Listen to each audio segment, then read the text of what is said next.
Today, leaders from Detroit Public Schools and the EAA announced they will roll out a plan to improve the schools that are on that state's list of at-risk schools in hopes of keeping them from shutting down. Let's get right to our Rod Maloney live. And Rod, we're talking about 79 schools in Detroit that are on that list, so it's certainly no small task we're talking about here.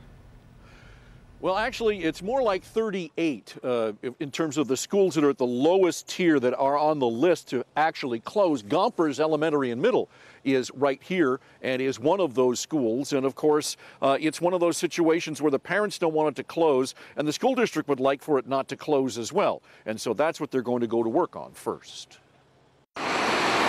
Looking at the relatively new facility, you'd assume this Detroit school is a good one. Modern equipment, great teachers. Delano Davy Bay says that's what won him over with his 4-year-old son. The teachers, them alone, made my decision. Once we walked into that school and I met the ones that I did, I was like, he's going here. Same with Gomper's parent, Tracy Bracy. I'm so pleased with the education that she's receiving, the way that the teachers reach out and care about the children. But the state of Michigan has a much different estimation of the school and the education it's providing. This is a list of the lowest. 5% of Michigan schools, also candidates for closure as a result of poor performance. 38 schools in all. And I can't believe that. I really can't. The only good news is the Detroit district can appeal to the state and get a hardship exemption to keep the school open, something DPS Community District Interim Superintendent Alicia Meriwether says she's working on. We're not satisfied, and no one should be satisfied with schools that are underperforming. It's not okay. It's not okay for kids, and it's not okay for this community. And so we're standing here to say that we need to do something different. I hope that they could get it together to keep it open. Whatever needs to be done, I hope that they're doing it. Well, Alicia Meriwether says that's precisely what they've been doing since October when they knew that this was going to be coming their way.